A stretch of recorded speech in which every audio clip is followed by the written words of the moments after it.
Today's gospel and first reading, what you have is that idea of indifference to the plight of the people who God has placed in their midst. And so in the prophet Amos, the people of Judah and Benjamin are not concerned at all. Say, too bad to be you for the people of the northern kingdom of Israel who were taken over by Assyria, because after all, they were able to get by and to be able to pay a little bit of tribute, and the Lord miraculously worked the situation where the people of Assyria, the army, was decimated, and so they didn't have to become part of Assyria. So they're just looking on the people of the northern kingdom of Israel, their 10 brothers, of the 10 of the 12 tribes of Israel. 10 of the 12 had formed the northern kingdom of Israel, and they're like, fine, too bad, so sorry. But they're sitting there in their luxury. The same thing can be said with the gospel. What we have is that we have the rich man and Lazarus. The one thing I like about using other scriptures, other Bibles, is that sometimes it gives a better translation. I think the better translation is that Lazarus was placed at the home, at the gate of the rich man. It says in these scriptures, it says he was lying, Lazarus was lying at the door, but he was placed there. And I think that sometimes it's good for us to think about the fact that God places people in our midst. Sometimes there are people who are really good, and they're very helpful, and they're very instructive to us in the Christian life, and inspiration to us in the Christian life. And sometimes there are people who are difficult, sometimes people who have problems that are insurmountable, and it's easy for us to ignore them. It's easy for us to be indifferent to them. It's easy for us to say, oh, well, too bad, so sorry. But the Lord places them in our midst. The other thing that we find, especially as a priest, is that Greyhound therapy doesn't necessarily work. Greyhound therapy is put them on a bus and send them away. If they need to go someplace, put them on the bus and send them away, because they usually find their way back. The other thing is that if you pray to God to take away that person, God will be happy to do that and bring somebody who's has even more insurmountable problems. And so the one thing about it is not to be indifferent to them, but to listen to them. And I think that was the thing about the rich man. It wasn't that he was actively opposed to Lazarus. It was not that he was making life even more difficult for Lazarus. It's just that he ignored Lazarus, who was there. He was just part of the scenery, part of the landscape. Oh yeah, the beggar there at the door, and just kind of walk past and walk by him, not caring.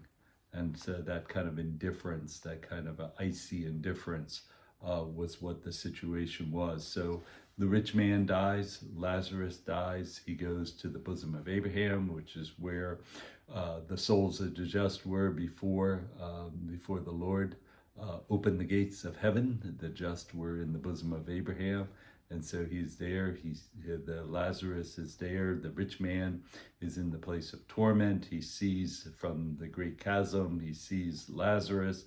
He says, like being a servant, have him come and dip the finger and give cool my tongue, for I'm suffering torment in these flames. And so he's still kind of thinking about Lazarus this time as more like a servant that he can order around. And Abraham says, remember what the good things that you received in your lifetime, where Lazarus received bad, but now he's comforted here and he's in torment.